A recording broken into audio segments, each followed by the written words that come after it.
నమస్కారం. ఏటీవీలో స్వాగతం. మరి కొద్దిసేపట్లో సంచలన వార్తలు.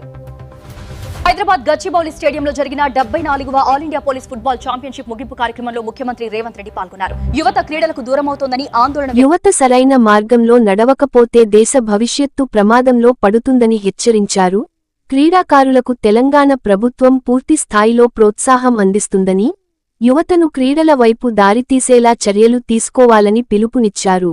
సైబర్ క్రైమ్, మాదక ద్రవ్యాలతో సమాజంలో సరికొత్త సవాళ్లు ఎదురవుతున్నాయని, పోలీసు విభాగాలకు చెందిన క్రీడాకారులు మైదానాల్లో ఎలాగైతే ప్రతిభను, స్ఫూర్తిని కనబరిచారో సైబర్ క్రైమ్, మాదక ద్రవ్యాల నియంత్రణలో కూడా ప్రతిభను కనబరచాలని ముఖ్యమంత్రి నొక్కి చెప్పారు.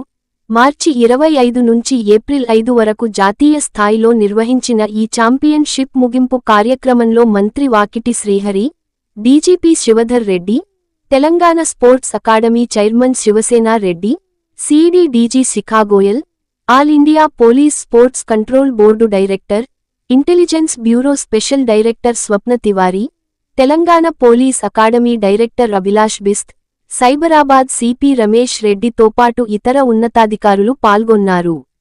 ఈ సందర్భంగా ముఖ్యమంత్రి స్వయంగా మైదానంలో మ్యాచ్ ఆడి క్రీడాకారులను ఉత్సాహపరిచారు. ఛాంపియన్షిప్తో ప్రతిభ కనబరిచిన టీంలకు ట్రోఫీలను అందించారు. BN Malik memorial all India police football championship కార్యక్రమంలో వేదిక మీద ఉన్న ఇతర ప్రభుత్వ ప్రతినిధులు, దేశం నలుమూలల నుంచి ఈ కార్యక్రమంలో పాల్గొనడానికి వచ్చేసిన క్రీడాకారులందరికీ మనస్ఫూర్తిగా నేను అభినందనలు తెలియజేస్తున్నా. మీ అందరికీ తెలుసు, భారత్ ఫుట్బాల్ చరిత్రలో హైదరాబాద్ నగరానికి ఒక విశేషమైన గొప్ప పేరు ప్రఖ్యాతులు ఉన్నాయి. 1950 నుంచి 1960 దశకంలో హైదరాబాద్ను నర్సరీ ఆఫ్ ఇండియన్ ఫుట్బాల్ అని పిలిచేవాళ్ళు. ఆనాడు ఈ దేశానికి అవసరమైన క్రీడాకారులను తయారు చేయడానికి ఈ హైదరాబాదు నగరంలో పెద్ద ఎత్తున క్రీడాకారులను తయారు చేయడంతో నర్సరీ ఆఫ్ ఇండియన్ ఫుట్బాల్ అని మన నగరానికి ఆ రోజు పేరు వచ్చింది. ఈ దేశంలోనే ఫుట్బాల్ ఆటను అంతగా ఆదరించి అగ్రశ్రేణి క్రీడాకారులను ఈ దేశానికి అందించిన హైదరాబాద్ నగరంలో 74వ BN Malik memorial all India police football championship నిర్వహించడం నాకెంతో సంతోషంగా ఉంది. తెలంగాణ పోలీస్ శాఖ సిబ్బందిని మనస్ఫూర్తిగా నేను అభినందిస్తున్నా. జాతీయ స్థాయిలో ఇక్కడ ఈ కార్యక్రమాన్ని నిర్వహించి తెలంగాణ రాష్ట్రానికి పోలీస్ శాఖకు ఒక మంచి పేరు తీసుకొచ్చినందుకు. బిఎన్ మాలిక్ గురించి చెప్పాలి అంటే ఈజ్ ఎ స్పై మాస్టర్. స్వతంత్ర భారత ఆధునిక నిఘా వ్యవస్థను తీర్చిదిద్దడంలో అత్యంత కీలక పాత్ర పోషించిన గ్రేట్ పర్సనాలిటీ. ఇంటెలిజెన్స్ బ్యూరో 2వ డైరెక్టర్ బోల్నాథ్ మాలిక్ అందించిన విశేష సేవలకు గుర్తుగా ఈ ఛాంపియన్షిప్కి ఆయన పేరును పెట్టడం జరిగింది.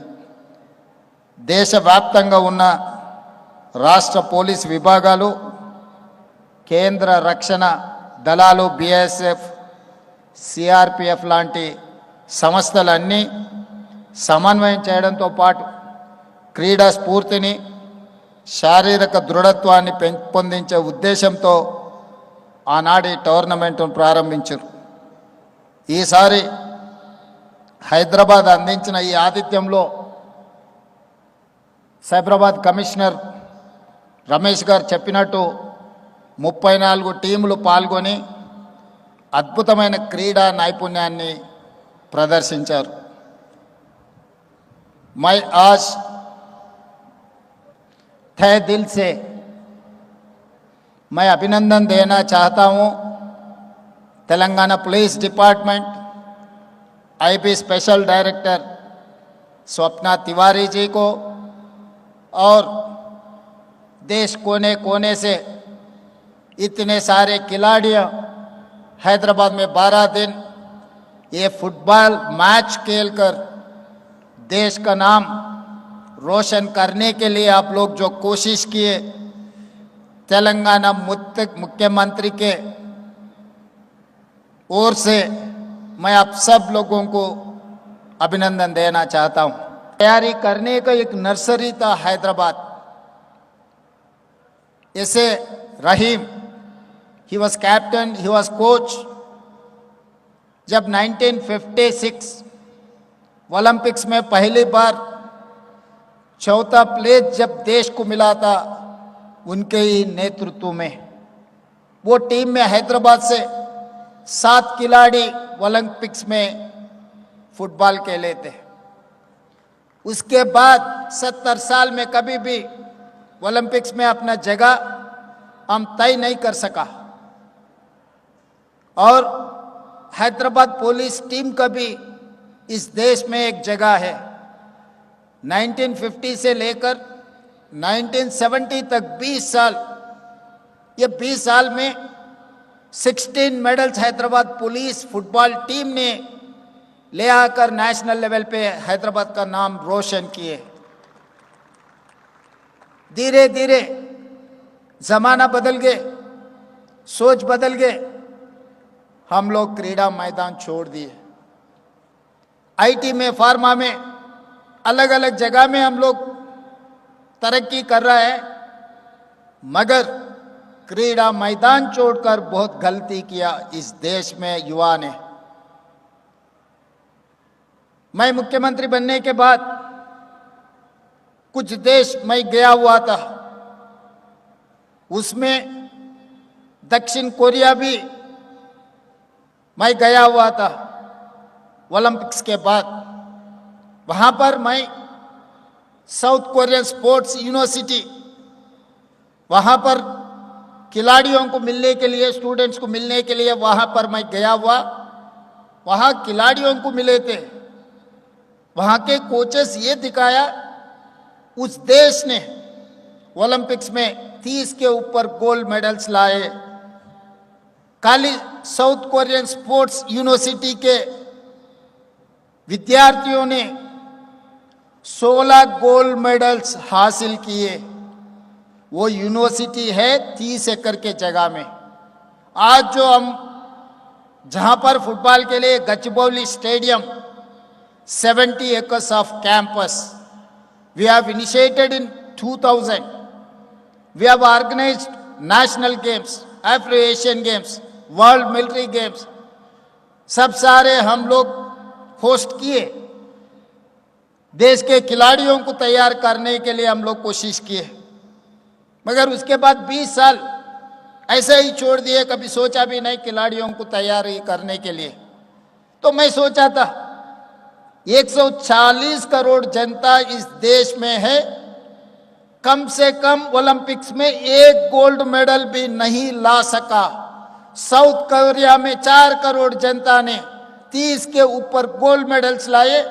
एक यूनिवर्सिटी के स्टूडेंट 30 एकड़ की जगह में जो यूनिवर्सिटी चला रहा है, वहां पर 16 गोल्ड मेडल्स मिले। एक लड़की मुझे वेलकम करने के लिए कुछ बुके दिए, मैं नाम पूछा, बाद में मैं पूछा आप क्या करते हैं? सर मैं आर्चरी में 2 गोल्ड मेडल्स लाया ओलंपिक्स में बोल के कही थी वो लड़की ने। तो मैं आज इतने सारे खिलाड़ियों की, इस देश के युवताओं को मैं पूछना चाहता हूं, याद दिलाना चाहता हूं, एक लड़की साउथ कोरिया में ओलंपिक्स में 2 गोल्ड मेडल ला सकती है।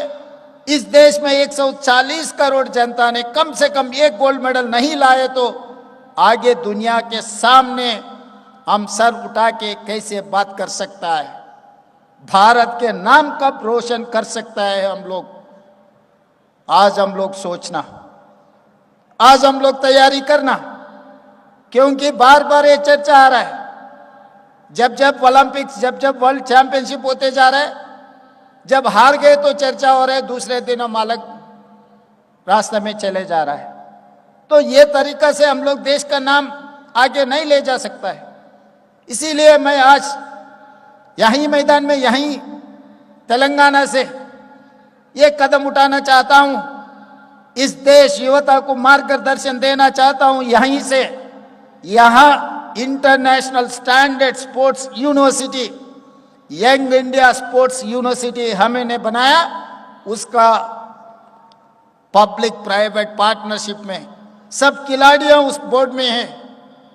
Volleyball Indian captain Arjuna awardee Ravikanth Reddy is one of the board director, Pullela Gopichand is one of the director, Indian former football captain board में director Kapil Dev also is a board of director.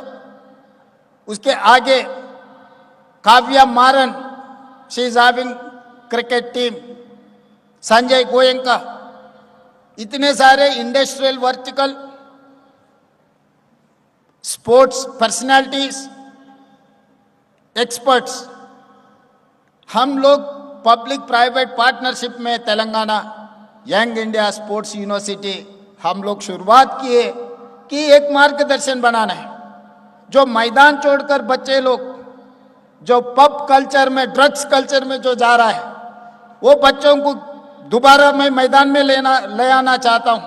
आज के तारीख में अब देखो कोने कोने में शहरों में, Mumbai, Delhi, Bangalore, Calcutta, Chennai, whatever metropolitan cities are there, most of the drugs cases on youngsters who are highly qualified and educated।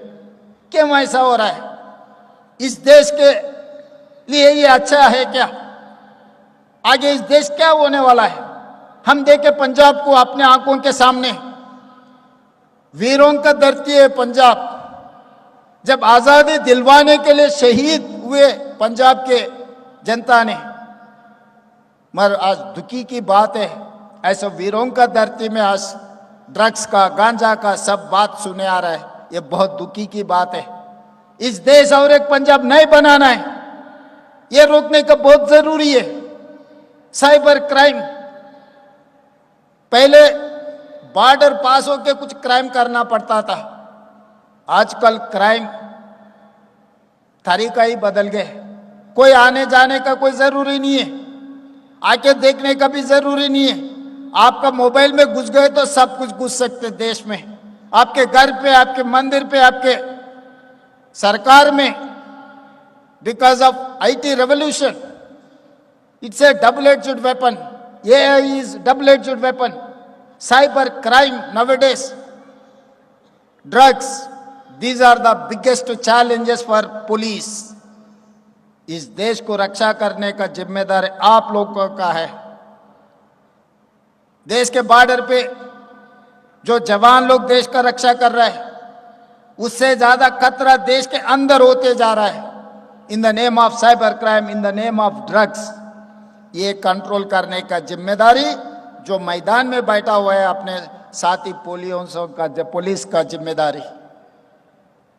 क्रीड़ा मैदान में जो स्पिरिट दिखाए, जो ताकत दिखाए, जीतने के लिए जो कोशिश किए, हार भी गए फिर भी कोशिश किए, यही स्पिरिट साइबर क्राइम कंट्रोल करने के लिए, ड्रग्स कंट्रोल करने के लिए, देश का नाम आगे ले जाने के लिए हम सब लोग कोशिश करना है। इसीलिए हम लोग तेलंगाना सरकार के तरफ से मैं साफ साफ एक बात कहना चाहता हूं, हमारे लिए पहला देश, दूसरा जनता, तीसरे जगह में दल और हमारे राज। इस देश के लिए सब कुछ करने के लिए हम तैयार हैं। आप लोगों को तैयार करने के लिए हम सब कुछ मदद देंगे। अगर आगे इस देश को रक्षा नहीं किए, इस देश को सही रास्ता पे हम नहीं लेकर गए युवताओं को, आगे इस देश के लिए बहुत नुकसान पहुंचेगा। ये स्पिरिट लेकर जाना आपके राज्यों में, आपके राज्यों में चर्चा होना, आगे खिलाड़ियों को तैयार करो, इस देश का नाम कमाने के लिए कोशिश करो। धन्यवाद मित्रों।